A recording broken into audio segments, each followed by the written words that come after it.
Hello and welcome to Group Chat. I am Justin Verrier, and joining me, I feel like we need to bring the pregame introductions back in honor of the NBA Finals doing the same. So we got the man in the middle, Rob Mahoney, who we got from the University of Guatemala, Big Waz. Welcome, gentlemen. NBA Finals Game 5. Man, I thought the man in the middle was Ben Cruz. I guess that's Rob Mahoney these days. It's me now. I took on the job. I'm happy to be here, man. Happy to be back from Guatemala. I know my bros missed me. I know the groupies out there missed me, but I'm back, chatties. refreshed. I had a good time. Beautiful wedding. One of the most beautiful weddings of my life. I kid you not. I cried about 3 times. Not ashamed to say. Not cried, but the tear ducts. Sure. No tears spilled, but the ducts definitely started to get filled up more than a few times. So yeah, man. Shouts to Sydney and Jared once again. How early on are the ducts tearing up?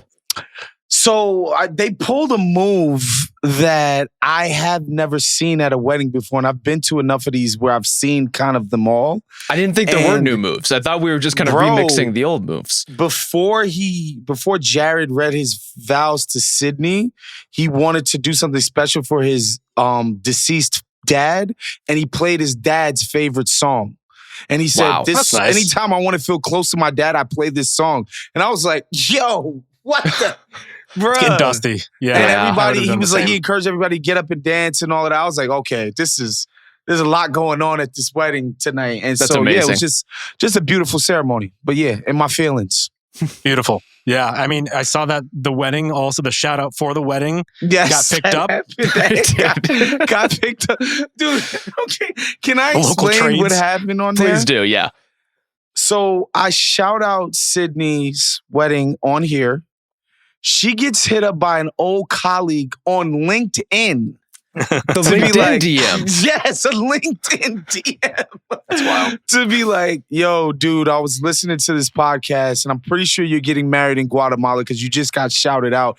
And he was like, it's a big podcast. It's a national podcast. He's right. Wow, this guy did a good job of bigging up our product. So shouts to him. I forget his name, but shouts to him for alerting the bride to the shout out. This episode is brought to you by State Farm. On the basketball court, the best players know when to pass. And off the court, you still need teammates who are there when it counts. That's where State Farm comes in. With agents and online tools to help you find the coverage you need, you can focus on what really matters, whether that's hitting game winners or just getting through the day. State Farm, with the assist. Coverage options are selected by the customer. Availability and eligibility vary by state.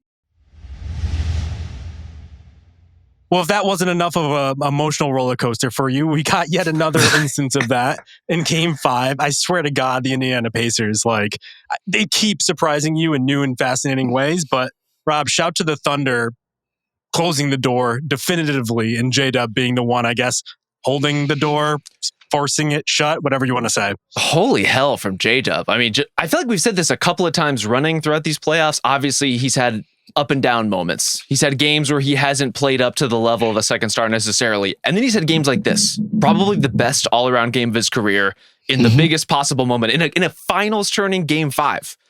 Tremendous stuff from him. And I thought in particular was like, J-Dub he scored in so many different ways. He was a pick and roll maestro all night. He was driving hard. He was cutting hard.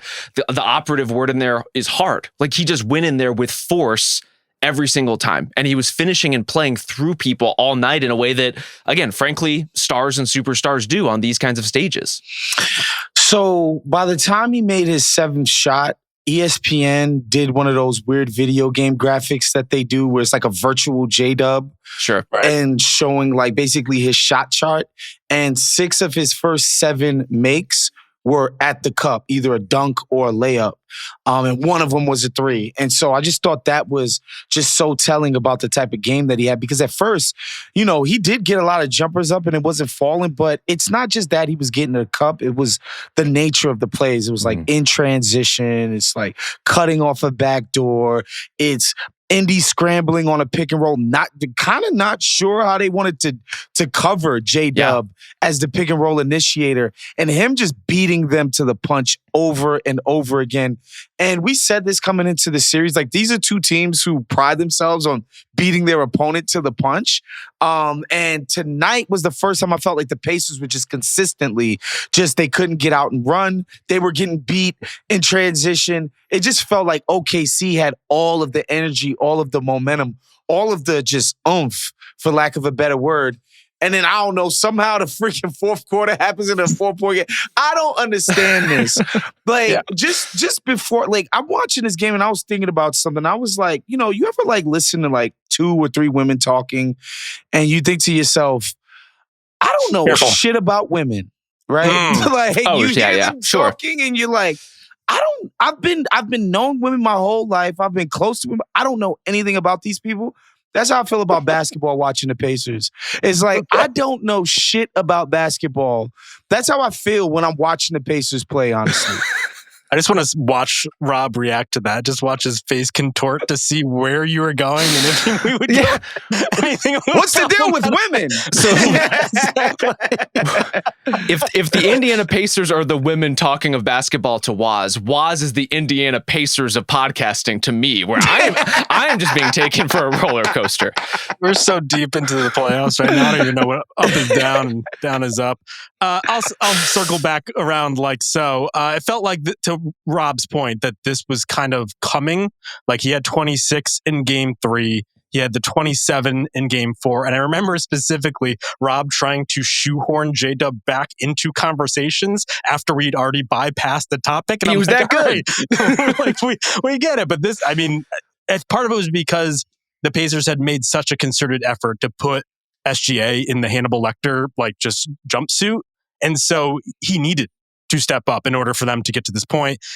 This was just unbelievable. I also felt like the fact that the transition plays were popping early, Rob, the fact that they were getting turnovers and they were getting runouts as a result of that, played into J-Dub's best skills. Because as you mentioned, there's something, dare I say, Denny Avdija-esque about the way that he just kind of he goes downhill. He's not like a supreme break you off the dribble guy, but he has almost a no break, straight ahead, no hesitation ability to just go to the cup. And he was making these high finishes too, which can kind of come and go. And so he just really had everything going tonight.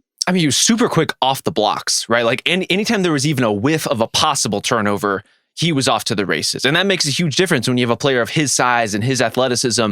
And when he was going to put people in the basket, right? He's going up, not doing, he certainly had his share of off speed, slow step J-Dub finishes and attempts. He did some of that, but in transition, he wasn't messing around. He was just going straight forward every time in that straight line fashion you talked about, Justin. I don't know about Denny Avdija-esque. I feel like that might be damning with faint praise. Denny Avdija is quite good, but he's not Jalen Williams. This is the kind of game that, to be totally honest, not a lot of players in the NBA are capable of. This sort of all-around offensive play, all-around defensive play. He's had the kind of series where the Pacers have been maybe we don't want to put Pascal Siakam on J-Dub because we don't want him to have to expend the energy that would be required to deal with that kind of ball handling, to deal with that kind of force. But as you mentioned, that's fueled by the turnovers. That's fueled by the fact that you can tell when the Oklahoma City defense is really on its shit when all of a sudden teams like the Pacers just start passing to nowhere. They just get stuck and they either pick up their pivot, they're sliding, they're midair, whatever it is, and they have to throw the ball somewhere. And then all of a sudden it's just to the top of the floor, no space in particular. Cason Wallace is going out for a dunk. I honestly cannot even remember how many possessions for the Pacers died on the vine. 25 feet from the basket, never breaking the 3-point arc in a meaningful way. That's incredible to do to an offense of this caliber. This is how you pull yourself this close to a title. This is how you have the kind of season that OKC had. Yeah, J-Dub for me felt powerful today. He just seemed so much stronger than everybody today. And, Justin brings up Denny Avdija. I was reminded, honestly, of prime Paul Pierce, a guy who, to me, has some of the best footwork, the sweetest feet in the history of the NBA, and combined it with being just stronger than every single wing in the NBA. And that's what J-Dub felt like tonight. just special. Just dropping 40, incredible efficiency, and more importantly, being the point of attack offensive creator for a lot of this game. Where, for the first time in the series for me, the Shea rest minutes, I'm like, if I'm OKC, I feel like I'm breathing beautifully with Shea on the bench because J-Dub is on such a roll.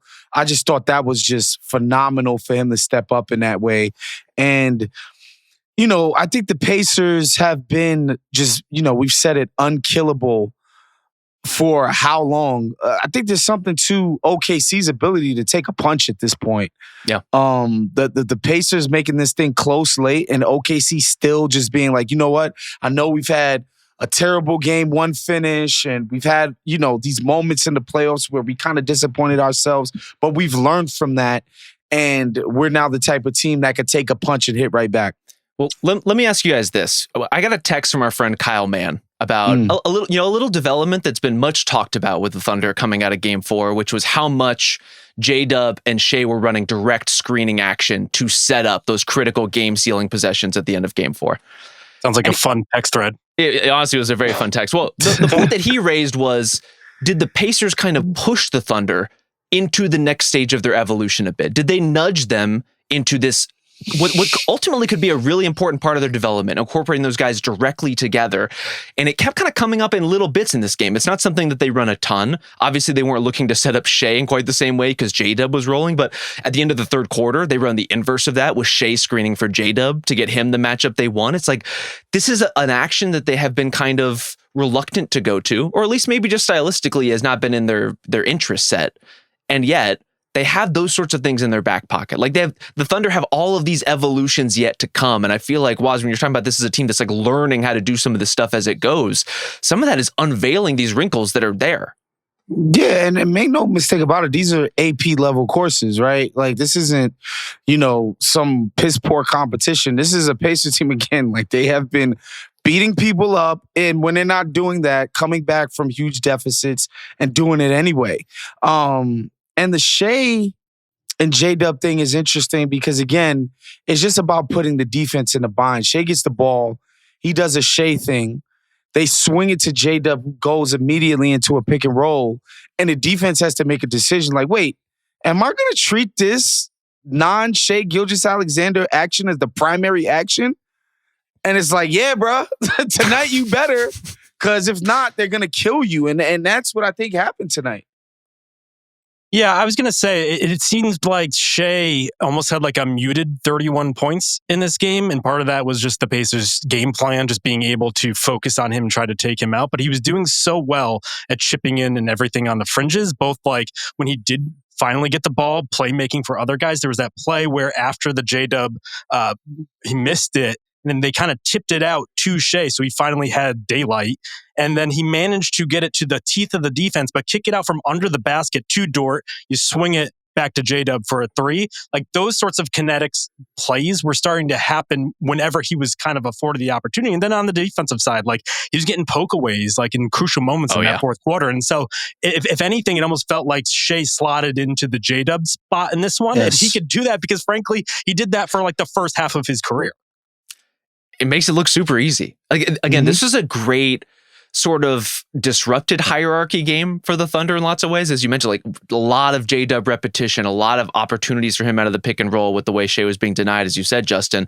But then you also have, like Isaiah Hartenstein having, I would say, a huge impact, even though not a big scoring impact. And then you have Aaron Wiggins and Kaysen Wallace coming off the bench and having really important games for them. Chet had such a strange one because it's like not a huge scoring game.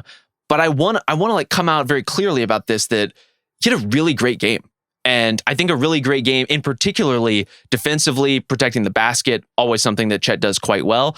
I also thought he had some, while we're just throwing comps out here, did like the Kevin Garnett thing a little bit in the pick and roll in terms of guarding both guys at once, containing both sides of the pick and roll, stopping the ball without fully switching, but also getting back to Miles Turner and completely cutting off the water with that stuff. It was just like everything was kind of there. And some of it came from the expected places, some of it came from unexpected places. But the Thunder have this sort of malleable formula where they can pull guys in and out of the rotation, where they can yo-yo their usage, and it just can kind of work because their defense works. Yeah, I also think it made it easier on them on the defense because Haliburton was clearly hobbled, and we should probably talk about that because it seemed like right from the jump there was like reports going into the game. Obviously, we had earlier in this series. I think it was more of an ankle. This seemed to be more of a calf based on what Shams and other people were reporting. He just wasn't right. And it's kind of a miracle that they actually made this a game. TJ once again just from the ashes, scoring I think 13 points in that third quarter, but like. Just not having Haliburton showed, I think, in those crucial moments down the stretch. Yeah, we went from what the Halley to where the Halley, honestly. If we're keeping it 1,000. I had that loaded in the chamber. All right. I had that one in the tuck. I did. That was in the ankle holster. No, he just wasn't good enough. Honestly, in my group chats, the Haliburton discourse, and sorry to alienate you, Rob, but it reminds me of the Brock Purdy discourse. Oh, okay. Where it's like we go game the game of like, is this guy upper echelon quarterback? Should he be getting paid all this money? We basically go game the game of, is Hallie a superstar? Is he that type of player? Blah, blah, blah. And like whenever he plays like this, inevitably the skeptics come, howling back. Obviously the guy looked hobbled, but I thought whatever caused him to play the way that he played is directly attributable to why Indy was so sluggish and slow out of the gate. They just never had an inciting incident on offense. Like nothing to get the Thunder out of their basic shell, how they drew it up, game plan of playing defense. And we started to see a little bit of it because in the second quarter, this thing should have gotten away from Indiana. Yep. And it was Nembhard and Siakam and the usual suspects, Neesmith, keeping them sort of within striking distance. And then the third quarter comes and it's TJ McConnell of all people to just turning the game on its head. Like what could have been the typical Thunder blow you out, beat the brakes off you in the third quarter, turn you over, start getting transitions, threes start raining, crowd goes crazy. TJ McConnell put his foot in the ground and said, nah, man, we're not going to die in this quarter. But yeah, I think the Haliburton being unable to do anything at all. Like he was a zero on offense. I'm not going to say he was a negative, but he definitely was not a contributing offensive player to the point where you might question in the fourth quarter, should TJ been playing down the stretch? It's unfortunate, but he got to wear this loss. He's got to wear it a little bit. I mean, look, it's circumstantial. Like this is what happens. Guys get these sorts of injuries. You either can play through them or you can't. And you can either play through them and be effective or you can't. The problem for Tyrese Haliburton is the only way he's an effective NBA player, or at least a high-level NBA player, is when he's moving and when he's attacking and when he's at least presenting some kind of threat. Like he has to get you in the blender to make the most of what he can do. And if he's not doing that, and I would say in the first half especially, from the point of that injury all the way until halftime, basically a non-factor on the game. Like was kind of standing off to the side, was not able to do much, wasn't even looking to shoot off of the step back when he would get Isaiah Hartenstein or someone on him. If you're not going to take that shot and you're not going to drive and you're not going to drive offense, you're just not doing much for your team at that point. I do give him credit in the third quarter. A lot of that was TJ McConnell driven in that frame for sure. But I also thought Haliburton came out with a totally different energy and was at least looking to mix it up and get involved and push things a little bit more. But I don't know that he had a whole half of that in him, or at least it clearly seemed that way. And this is the dilemma with the TJ McConnell experience is even when you get the amazing TJ McConnell quarter, Rick Carlisle knows there's not 24 minutes of that. Like this is a guy who has to go all out to be that good. And so you want the controlled bursts of him causing that kind of chaos. But if Haliburton's not going and TJ McConnell needs a blow at some point, and you of course want to default back to the guys who got you there. Honestly, here's the thing. I think they were almost there. I thought Pascal Siakam had a great start to the fourth that pulled them close enough. And then there was that within four. And then there was that stretch in the middle of the fourth quarter, 4 straight turnovers, all of which resulted in either a J-Dub score or a J-Dub free throw or a Shea score or a Shea free throw. That's kind of the game right there. Yeah, I mean, they even went to TJ Haliburton late in the game. And I think it's just more of a credit to Haliburton, the fact that they kept him in the game in order to try those two together. Even during the stretch where he went off, it did feel like once Shea got a hold of him and he was trying to shoot over the top of him for like 20 seconds until he got it off, it was like a clear indication where it's like, oh, that's why they don't do this as often as maybe people would like. Yeah. It's just I guess not even fatal flaw, but the one thing you could nitpick about the Pacers is so much of their success comes with like the beautiful team basketball. And if any part of that is hobbled, like we saw in the previous game when Nesmith, wasn't out there, like just felt a little off. You didn't have all your pieces. The ball wasn't popping as much as you couldn't like execute at the high level you need to in order to combat like a historic team like the Thunder are. And to not have Haliburton first and foremost is like, that is the guy that's going to stir the drink to get everyone involved. All of a sudden, like things are a little bit easier for your Miles Turner, a guy who has been pretty much a career disappointment considering like how much he's been expected of throughout times of various eras in the Pacers. And so I don't know. I guess to a certain extent you could ding Haliburton, but it reminds me a little bit of the Michael Porter Jr. discourse where it's like, okay, you could ding Michael Porter Jr. for a lot of stuff, but like, did you not see like he was playing with one arm for literally two playoff series? Yeah. It's just like, there's only so much you could do when a guy, like, as Rob said, needs to move and he cannot move. Yeah. Yeah. And to me, again, they come out with that sluggish first half start. They make that run in the fourth. If you don't have that first half start, that run that they made is a 6-point lead and not a 4-point deficit, right? Like if they have their typical Pacers game, that's a lead in the fourth. And OKC's like, what the hell is going on? Yep. Instead, it's like, we make this run, we're still down 4, and we still have to basically have a bunch of perfect possessions with 9 minutes to go. We have to be perfect on every possession. And that's when the turnovers happen. When you find yourself thinking like, no, like we need to get a bucket. We need to do this. And that's where the tightness kind of comes where it's like, all right, we made our run. We kind of shot our wad here, at the poker table. And it's like, yeah, I think we're all out of chips here. So, but that's playoff basketball, guys. Like this team is smelling a championship. And they're in front of their insanely rabid home crowd, and they played like it. So they got to get the props for that.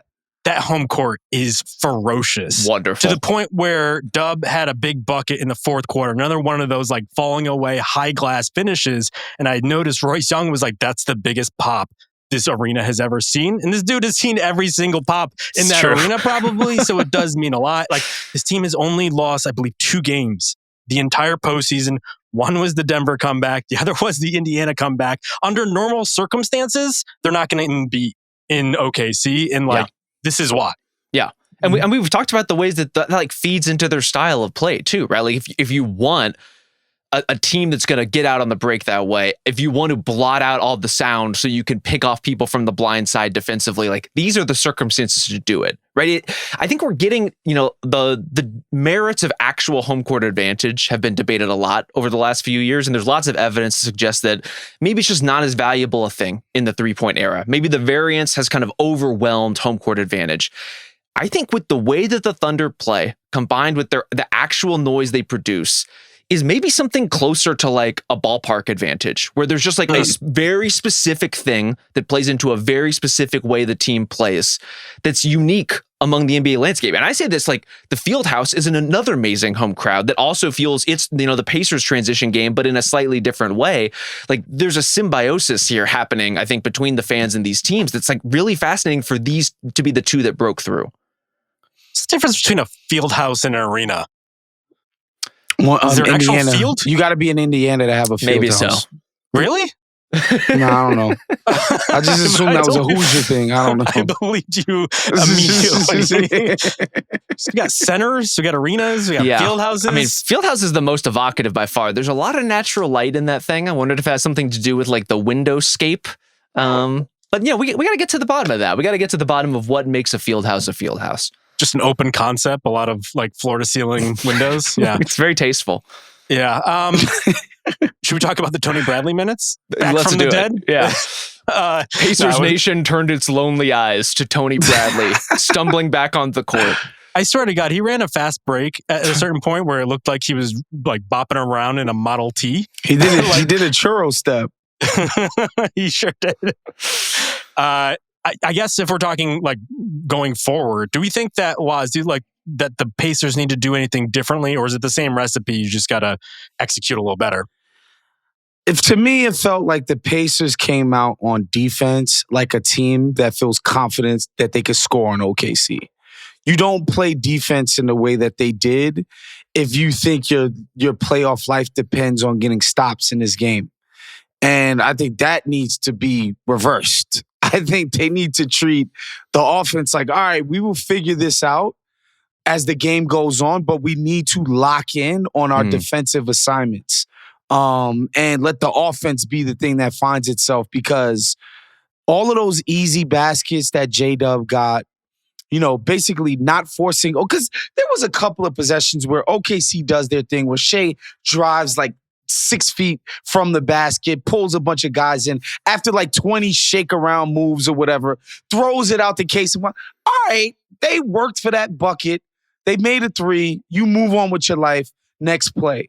When these guys are just getting dunk after dunk after dunk in the first quarter, and like you're on the road against a team that pretty much everybody thinks is much better than you, like that just can't be what happens in Game 6 if they think they're going to have a chance in that one. Because I think OKC is going to be keyed up to lock these guys down and win the championship on the road. So to me, that's the biggest thing. It's sort of a temperamental thing where I get it as an offensive team and you finally got your sort of rhythm going and you feel like you can consistently get buckets against the greatest defense since the Spurs or whatever, right? You come out and you say, we'll stay in striking distance. We're going to ramp up our offense. I don't think that can be the mentality going into the next game. Certainly not with all of this stuff clicking. Like Shea and J-Dub having these kinds of games. Yeah. Giving up a ton of second chance points. Chet and Hartenstein combined for 11 offensive rebounds. What do you know? But not necessarily always playing together. I think a lot of it's playing separately. And then guys actually hitting shots. Like Aaron Wiggins had as many threes in the first half as the Thunder did in all of Game 4. So the guys are finally hitting. The supporting cast is finally hitting. Like, this has to be a something has to give scenario for the Pacers. You can't just let the Thunder get away with that much offensively. Exactly. Yeah, I think Wall's hitting those threes. I think he had 3 in this game. Like, that was crucial because we'd seen him kind of be slowly like diminished. He isn't starting anymore. And like a lot of his offensive game is still a work in progress. Like his hands are basically Ginsu knives at this point, where just the ability to just chop away at the ball is just on another level, especially considering the other guys he's playing with, Shea, Cruz, all those other guys are way more experienced than he is. I think this is his second year still. But the offense is, a lot of times you find yourself being like, what are we doing here? Like you're just in the corner. It's like, all right, then you got to hit those shots, and he hit those shots. It's just everything seemed to breathe and feel more natural for the Thunder in a way that like maybe Game 1 was the last time we've seen this. But even then, like obviously the sour taste of the ending, it was just like, I don't know, just the turnovers there, giving way to transition. Guys were hitting shots. Guys were playing defense. Like this felt like the Thunder. Credit to the Pacers for the first time, probably. I mean, it helps when every fourth possession is coming off of a turnover. I just think that gives you some of that breathing room you're talking about, Justin. And it gets you out of the repetitive patterns of we're just going to run more or less some version of the same action because it's been successful for us. And because like that's what a pretty good Pacers defense will allow us to run and the thing that we can get to. Now, all of a sudden, there's more random offense. Now, all of a sudden, you're getting more in the flow. Now you're getting some of those spray outs from Shea, like you outlined up top. Like, those are hugely impactful plays, but they're hugely impactful because you're getting them in the mix of so many other different things that make the Thunder, which can be quite predictable on offense, much less predictable. Anything else from this game you guys want to talk about? Any other little things? I want to talk about a very specific play. Very early in this game, like a minute and a half in, Chet drives on Miles Turner and converts not a reverse layup, but a straight up backwards layup. Yeah, that was a throw up, but I mean, it looked good on the highlight reel. I'll tell you that much. Chet throws up some absolutely disgusting layup attempts sometimes, to your point, Woz, but sometimes he does some stuff that's like, I just haven't seen people even really attempt that before. So I want to salute the ingenuity of, one of our long boys trying to convert over another long boy and doing whatever he has to do to get it done. Question. Early on in Chet's career was like, yo, he's young. He's going to fill out. He's going to be a bigger player. Don't worry. It's going to be cool. It's like the end of year 3 and he's still like extremely like a bag of toothpicks. Is this just what it's going to be? Do we think that? He's 23. Okay. I also think like the injuries probably slowed him down for adding any sort of bulk onto his frame. Yeah. And I think you probably have to worry about that long term, especially as he had one. I know, what was it like, just kind of his back or like his butt bone where you took that hard fall that took him out for a little while. Several broken pelvis injuries. Let's see you hit the bench press with the broken pelvis, you know? Brother, I'm gonna be certainly not. I'm going to be there tomorrow. Let's go. Let's get those big plates out. No, but it is wild. I have been just watching Chet in amazement because even though like he will have just like very mixed evenings like tonight where it's like he'll do something just so spectacular as Rob mentioned, but then on the other end he'll be like, oh, you know, still a ways to go. It's just like, because functionally like his body looks so much like KD's, but it's almost like a test case for like what can happen if from the jump, before this kid even got into the NBA, you're like, you could be anything, man. Like KD he broke the mold, but he was basically like a bigger guy being like reared as a guard, right? It was almost like a different mold switch. Whereas like Chet is a big, but like if you asked me in 2 years what he's doing, I'd be like, I don't fucking know. He's running 4 or 5 pick and rolls to start NBA Finals games earlier in the series with Isaiah Hartenstein. And it's like, it's not even close to what it's going to be. Like, this guy could be miraculous in like 3 years. I think of any player in this series, he has the furthest headroom in terms of like his potential as a player, of what he could eventually be, not just stylistically in the way you're saying, Justin, but like he could wind up being one of the best players to play in this series. Like he has that kind of talent in him. Now, Shea sets an incredibly high bar. Tyrese Haliburton sets an incredibly high bar. These guys are really, really good.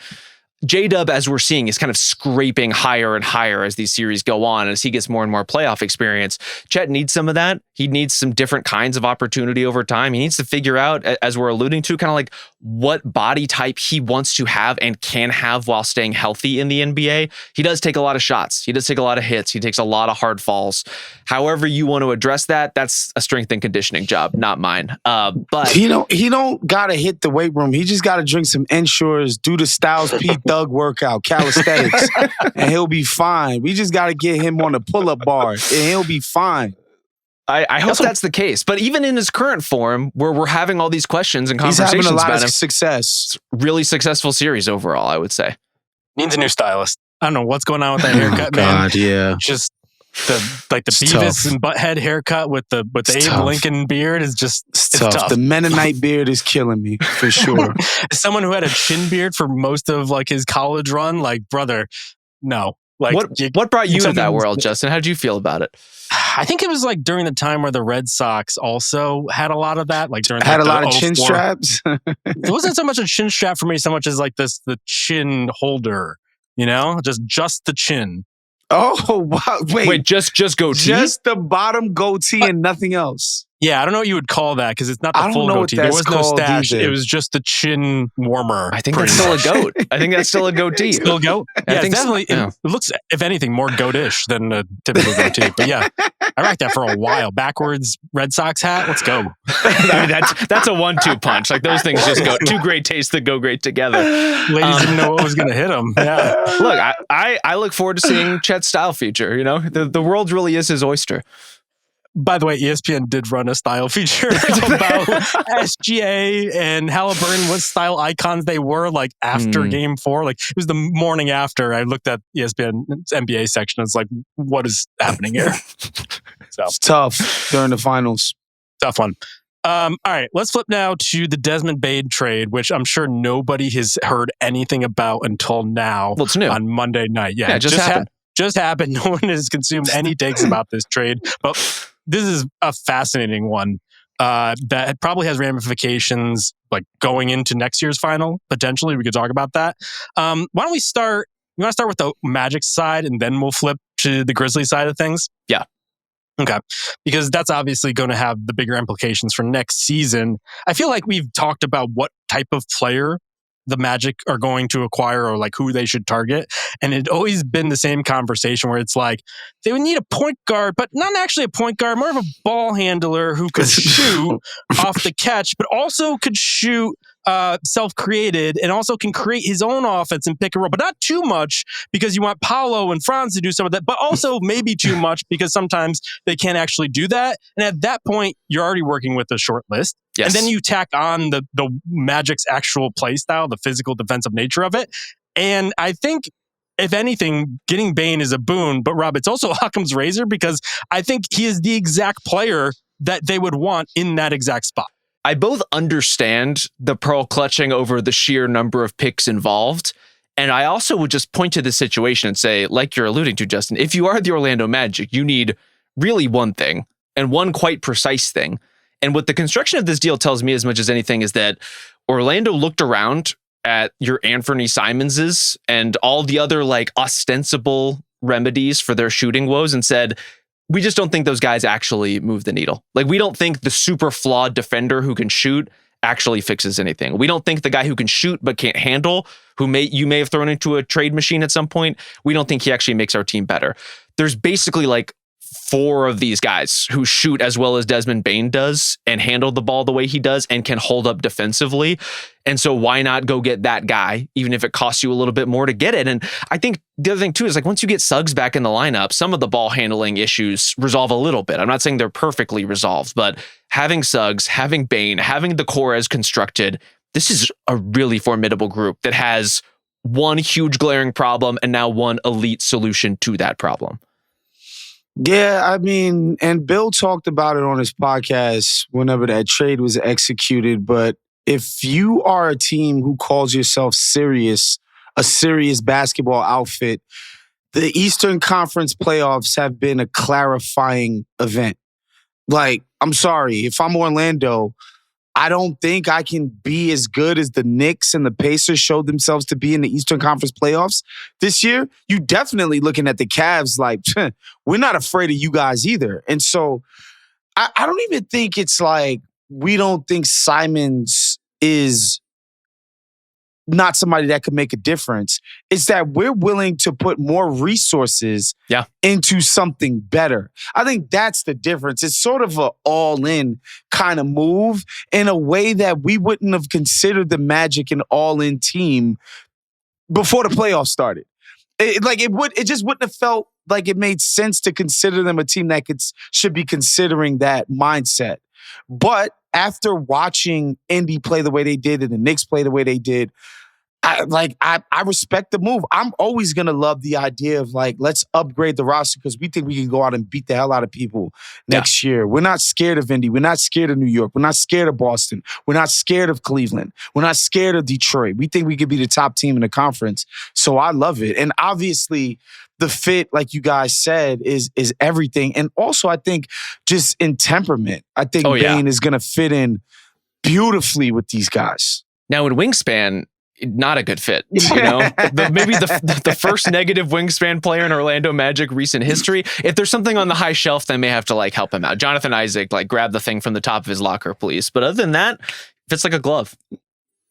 Yeah, if you were to play devil's advocate here, because I agree with you guys that the Magic's window is now. And if anything, this past season was almost like a fake out to the true form of the Magic, where it's like they didn't have Suggs to unstick them, and they were so over-indexed on defensive first players that, if anything, like next season, if they just have Suggs plus Bane, it does solve a lot of them to the point where it's just like I have to stop myself from getting too excited because I'm already talking. This is like 6 starting 5. It is. Yes. With the depth that I think like supports that, even though they got rid of Cole Anthony, who I think is like a beautiful like emergency third point guard in order to.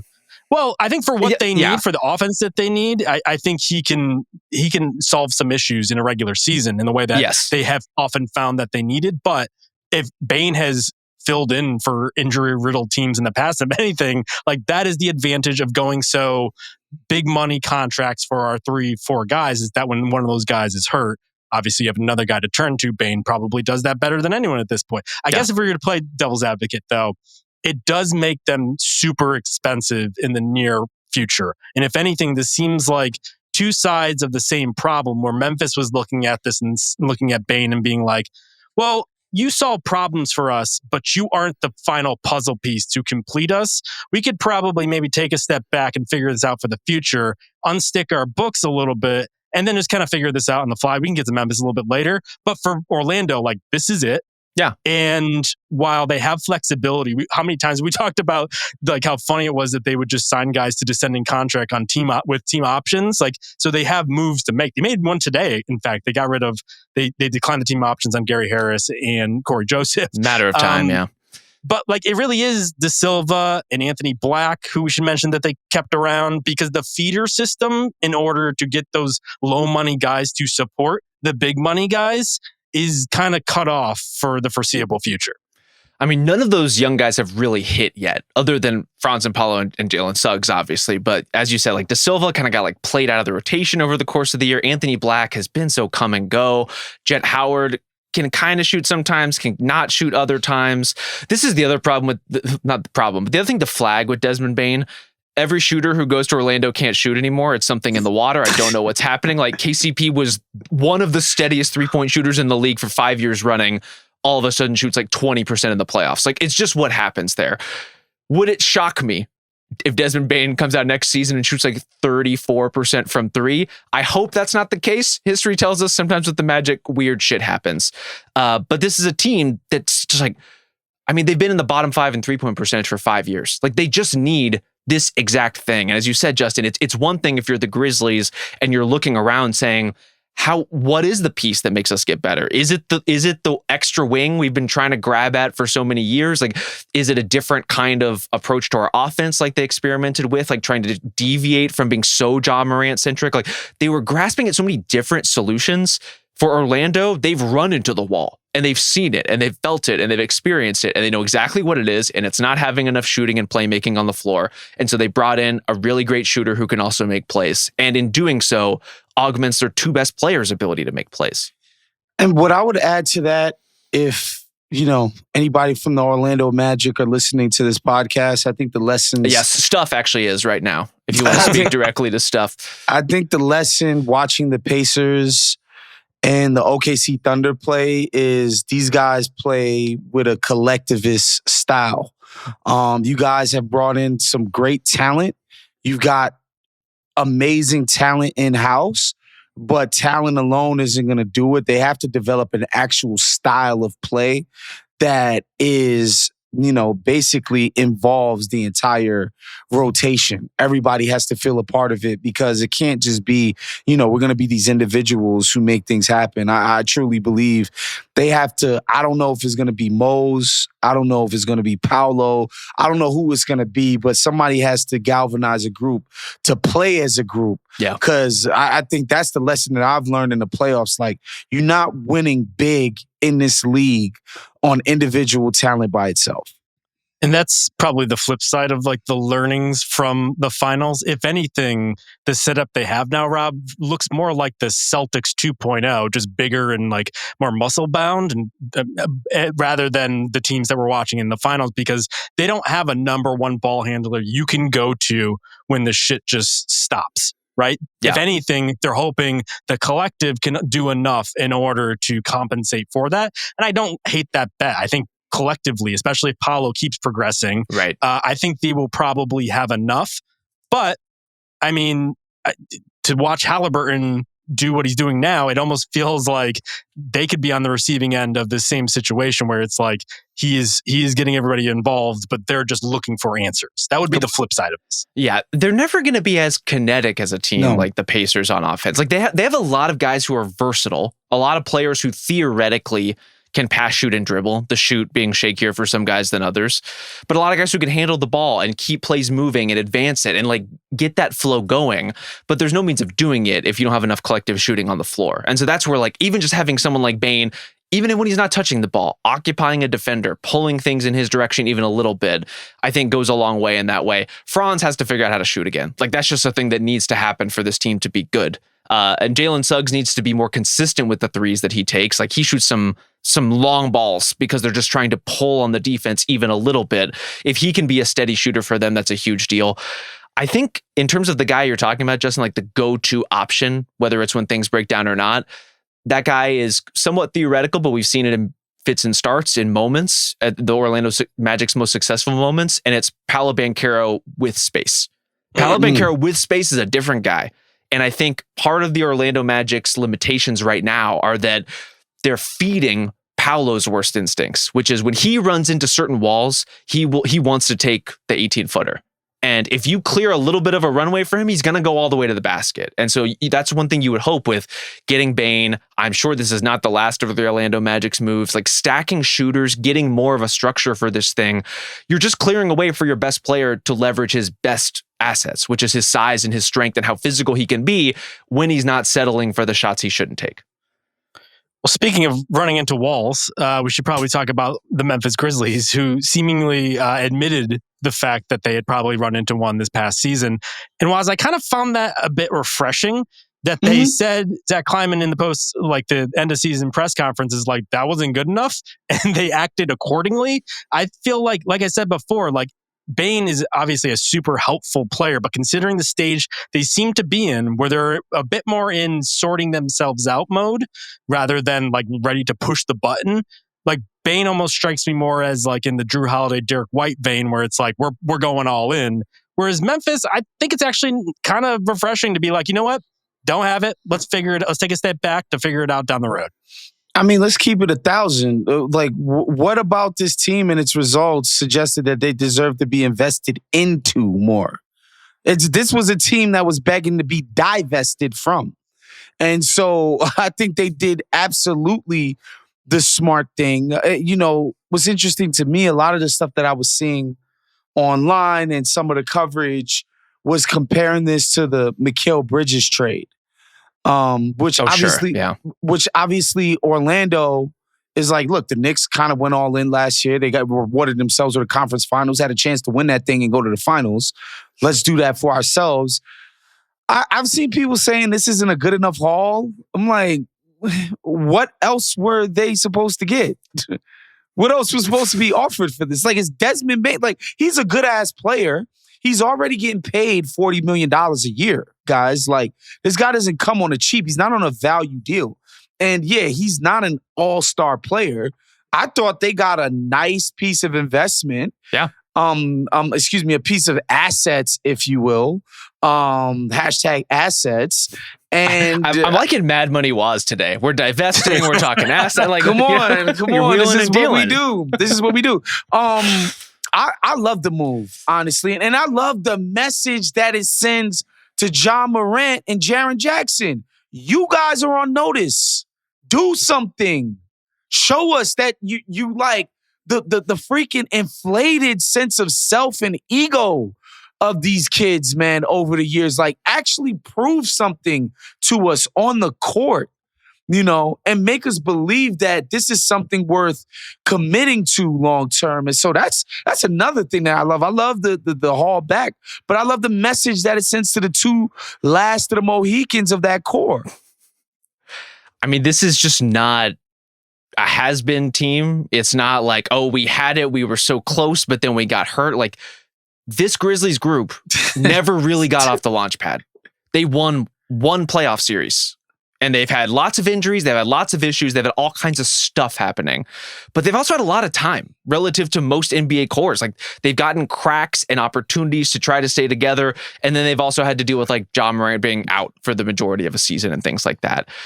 I think it's okay to turn the page on that experiment. I think it's okay to look at those three guys and say, between their three limitations, we just don't think there's going to be enough here. That's a perfectly reasonable, like, place to land with those three players in particular. I think like Bane is in a lot of ways the most well-rounded, like, he doesn't have like very pronounced weaknesses as a player where Jaren Jackson and John Morant do. And so if you want to continue building around those guys, you have to find creative solutions and creative ways to do it. Guess what? The way you do that is with a shit ton of draft picks, which you now have in your back pocket. If you want to leverage those picks into a different kind of player, a different kind of talent, you're going to have the opportunity to do that. If you want to put those guys on notice and eventually lean even harder into a rebuild, I think that would be fine too. Like, this gives the Grizzlies a lot of places to go. And they did not look like a team that had a lot of places to go when those three players were together, just because of their salary and because of their limitations. And it's important to like actually point out those limitations. Like, Jaren Jackson, we can't tread water with you at the 5. The rebounding is not good enough. It's not good enough. It's not good enough. You're just not good enough at the 5 for us. And so we got to supplement that with other pieces, even though at times, You know, people that I'm friends with once called him the next Tim Duncan, which is just like, you know. Are those people in the room with us now? No. Are they did us? you call him the next Tim Duncan? I didn't go that far. I'm a fan of his game. No, I think Jaren Jackson's really good, but his inability to transition into being even like a reasonable, workable part-time like not even like 12. is, Yeah, that's what I'm saying. Like not even 12 minutes a game. Like you can't play this dude at the 5. And then his job, which of course we know is the shooting, the injury, and you know the off-court stuff. These are like and the decision making. Like, well, this is just a guy who has not shown he can be a driver of playoff offense, and he's the guy who needs to drive your playoff offense. Yeah, I think you guys are circling the bigger question here, which is, do you keep going? It sounds like, based on reporting, it seems like Memphis cleaned it up pretty quickly, that this is just kind of a half measure. We're taking a step back to take a step forward. But Woz, if you were in the driver's seat, are you cleaning house? Are you saying, Ja, you're always injured, we can't deal with this? Like, we need to move on and turn the page full bore? Like, what would you do? Nah, I'm not cleaning house. I think, again, this is another step in the direction of doing that, though. It's like, I'm headed there, but I could change my mind. I'm a malleable guy. You know, I'm an open-minded guy. I'm willing to hear people out. And Ja Morant, man, let your game do the talking. Let your organization understand why they should chart a path for the future with you included in it. So, again, I love that idea of just being like, look, Ja, clean slate, man. We're not expected to win 50 games next year. We're not expected to be at the upper echelons of the West, but we damn sure better be competitive. If you calling yourself some type of superstar and I was just figuring OKC out, they lucky I got injured, all the crap all of this guy was saying after they got cooked in the first round, I think this is a beautiful opportunity for Ja Morant to write the next chapter of his career. I would love to watch one of these finals games with Ja Morant and just get his real-time reactions to the Oklahoma City defense. Like, this is a thing that he thinks he can crack, like really and truly. No, Rob, he cracked it. Oh, sorry, he already did it. We're winning by like 30 in the half that he got injured in. So he could think that, like, I cracked the code. Yeah, what happened in the other games? That's a good question. He hadn't quite figured it out yet. Those are just warm-ups. That's true. Warm-up cracks. He had to ramp up from his previous injuries before he got injured again. You're right. I don't blame Memphis for looking at the Jaren core and being like, let's give this another run. If only because, like, I don't know how you get approximate value for Ja. If anything, after this season, after everything that came before that, you're probably selling low. He still has the superstar in that when he was available to play, he still had that electricity that like coursed through this entire team and then made them special in ways that they need to be special. I thought Jaren did a really great job applying what he learned in the offseason, and by offseason, I mean the punted season from the season before. Yeah. Being able to create off the dribble. He might not be their 5, although he might have to play some if Zach Edey is going to get on the court. He's also injured. Apparently that happened over the offseason. But there's something there. And that they just need to recalibrate the pieces around him. And I do think draft picks are the way to go because Memphis has just an incredible track record of landing the right guys. So something worth mentioning in terms of, you know, Kleiman not being a complete idiot for charting this course.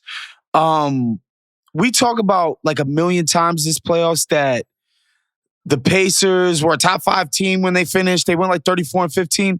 The Grizzlies started 34-15 this season.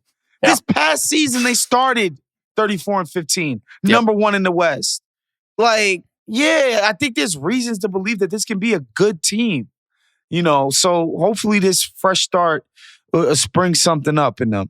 There is a ton of talent there. There generally has been, to your point, Justin, about the way that the Grizzlies have drafted. Like, there have always been guys who are either on the cusp of producing in the rotation or just need a little bit more opportunity. Here's a little bit more opportunity. You know, if you are a Jalen Wells coming back from injury next season, now you're going to have a chance to do some different stuff. You're going to have the ball in your hands a little bit more. The decks are going to be cleared for you in a slightly different way. If you're Gigi Jackson with aspirations of greatness on the wing and what you can eventually be as like a high-scoring 3-4 hybrid, now is your shot. And, you know, as far as the Ja and Jaren Jackson part, like, I would fully expect those guys to be here for the medium-term future. And I would fully expect like some kind of renegotiate and extend scenario for Jaren Jackson to still happen even after this trade. And Lakers fans, No more Photoshops. Well, okay, it's not happening. I don't rule out any Lakers Photoshops these days, but I do think that's the most likely outcome for him still. Like for the Grizzlies, whether you ultimately think Jaren Jackson is a featured player on the next amazing Grizzlies team or not, you need him under contract. Like you need him under contract for longer than this one expiring season. Am I nuts to think that there's still a good player buried deep within KCP? Because he wasn't bad. He was pretty defensively. good. Yeah, he couldn't shoot, but he was pretty good on to like pull up twos, like curl twos. Obviously, like you just hope that was a weird blip in terms of his 3-point accuracy. Because you're right, the defense was there. Like he's gonna be that kind of factor. You just need him to also hit some shots. I'd be sniffing around KCP if I was a serious playoff team, going into next season for sure. Has 5 seasons of high level shooting success on not like a great this volume, is no like way. 4 game. It's just like there's.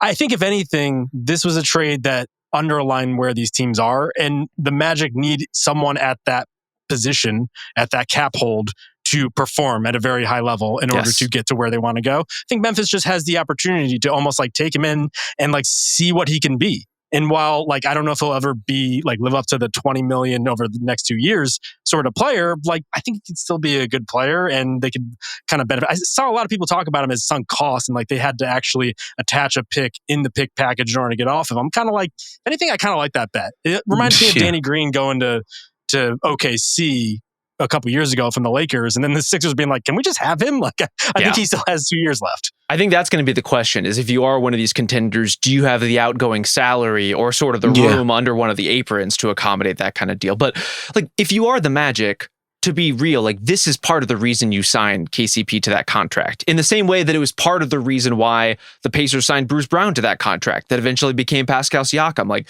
you need the salary filler and you don't always want to trade Jalen Suggs or Franz Wagner or Paolo Banchero. And you can't trade Jalen Suggs. If you look at the Magic's books, like those are the options if you want to make a big time deal, unless you sign someone like KCP to this kind of contract. And yeah, I'm sure everyone involved, KCP included, wish it had gone better for him last season. But ultimately, he still kind of gets Orlando where they need to go, which is with a shooter like Desmond Bane. Well, let's talk about the East just before we go here, because it does seem even more compelling than it was before. I think we were looking at the East and being like, will any team be good now? And now it's like all of a sudden teams are perhaps sensing the opportunity and really going for it. If you guys were to tier out the East based on where we stand right now, where would you put the Magic? Are they on the top tier with the Cavs and I assume Indiana at this point? Are the Knicks there? What do you got? I go Indy, Cavs on the top tier, Knicks second tier, Magic third tier. I like they got to show me this is a brand new team. It's not like this isn't some obvious fit, right? Like this isn't going to just get unlocked immediately.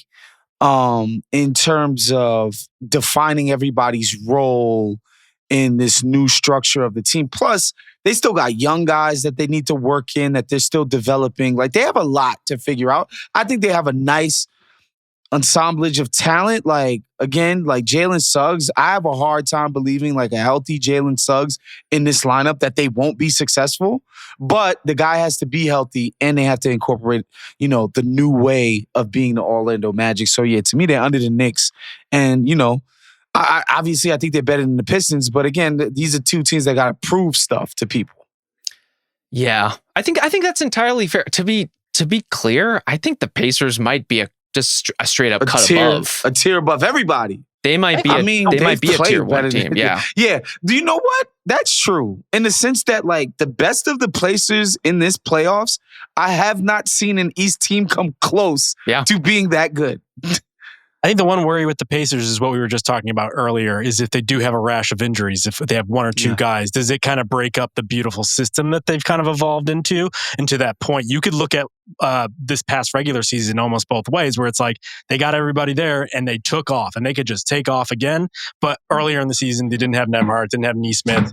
Does it hobble them in a way that a team that's more star-driven can power through the regular season? How much does that even matter? Because they were a 4 seed and they're pushing the best team in the league in the NBA Finals right now. I think the other variable with them too, like not to get too deep into Pacers offseason talk, but Miles Turner is going to be an unrestricted free agent. And if they That's right. were to lose Miles Turner, they don't really have a means to add another Miles Turner. And he's The Tony Bradley disrespect continues on this podcast. You know what? I want to make this part clear. I actually thought Tony Bradley had a perfectly fine stint. He was okay. Perfectly fine stint. He's a in large tonight's man, game. and he did those sorts of things. He's a large man, and opposite Isaiah Hartenstein, Obi Toppin's not it. Like he's Man in the middle. He's truly the man in the middle. But yeah, I think the Pacers deserve the respect as being kind of a cut above some of these other teams. Knicks and Cavs Shocking. feel like fair bedfellows to me. I think the Magic are like right on the cusp of that. Like I think again, we just need to see a little bit in terms of the sort of cohesion that leads you through multiple playoff rounds. I think they've shown enough, especially defensively, to tell us they can beat a lot of teams with their defense, if only they get enough help from their offense. And maybe this will be enough, maybe it won't, but they have to show some of that like actual synergy on that end first before we start fully buying into them as a team that can have the sort of magic that the Knicks just pulled off in stacking round over round. It's just so attractive, though. It's It like really hard is. not to be enamored with what they've built because it really just like adds on to exactly the type of team that they were. And as we've seen in these finals, like defense in order to counterbalance high octane offense is super important. And the Magic have had that. They just needed any sign of shooting in order to dig them out of the mud in order to build balance on that end. And so if anything, like they have the system in place, they just need to accelerate and just like build on top of that. And so Question. Way too early. End of the pod. Nobody's listening to this. Oh, okay. Is Mosley on Tibbs' watch? oh, This is... he's still wrong. I think it's one of those things where like the chatter is obviously out there. Anytime you see a team run into similar problems year over year offensively, I think it's out there, but it's like they've had so many injuries. Ultimately, the idea of how they want to play makes sense. I don't know that they've had the perfect personnel to execute it. And so like, whose feet do you lay that at? Like who do you blame for those sorts of quandaries? I think Mosley's a really good coach, but I think Tom Thibodeau's a really good coach. And ultimately teams move on, as we have seen, from Michael Malone, from Tom Thibodeau, from like, good qualified coaches because they see some flaw in some part of their execution. So like, it would not shock me if they get off to a super slow start to see that seat start heating up, but I think that's very, very premature. No, I'm talking off season, not pre. This is, Tibbs they lost him in the off season. I'm just, It's crazy times. Tibbs watch. That's all. Well, those other teams were also capped out teams that made huge moves where the only move that they could really make was firing their head coach. So at a certain point, it does fall at the feet of probably Mosley if they can't get it done this season. I think in 2026, 27, they're flirting with the second apron. So like the clock started ticking way quicker than we imagined. But we'll see. I think next season's going to be a prove it for a lot of those teams. Oh, yeah. I'll say this too, as far as like what we're seeing be successful in the playoffs on offense, the sort of momentum that the Pacers play with, the sort of connectivity that the best Thunder half-court runs have, in addition to how they get out in the open court, the Magic have proven they can be really disruptive to that style of play. Like they were really one of the only teams that could gum up Boston playing at its most like highest octane level. If they can continue to do that while evolving with teams like the Pacers, while evolving with cross-conference threats like Oklahoma City, I mean, they are just like positioned to be the sort of counter on defense to a lot of what we're seeing in the NBA right now. Yep. Just one last PSA before we go. Stop counting picks in a trade because half of them probably don't matter. How many people have been like, Luka went for 1 pick and this is 4. And so what's going on? And like, KD should go for 12 picks because of this. It's not 1-to-1. The picks are just the Phoenix pick that Memphis might get from this trade is one of the most complex, convoluted pick swap for like, oh, you get this one and I get this one, to the point where Memphis had a piece of the swap and then they traded that in for a full pick from within this like web of you get this and I get this. It's like, it's a mess out there. It's just like, just do a little bit of effort to find out which picks matter and which don't. I have the system in place for this reason. I won't do it because we're an hour into this podcast and nobody wants to hear it. But if you pay me on the low, I will rate the picks that they got. Okay, so if you want your social media blasts to be 15% more fair and accurate, please hire Justin Verrier to tutor you up. What are we saying? $5? Is that it? Or subscription fee. Get the email in We're order to. We're putting you on Fiverr for social media advice? I could do that. Okay. No, well, it's not social media advice. It's expertise. Okay, I'm sorry. I didn't mean to diminish the work that you do. This is my job. You're right. Look, sometimes you're right. Expertise. The swaps aren't always swapping. Yeah, swaps don't swap. That's what my blog is going to be called. The swaps don't swap. Let's end it right there. We'll be back sometime later this week, I hope. Thank you to Ben Cruz. We'll be back. We'll talk to you later.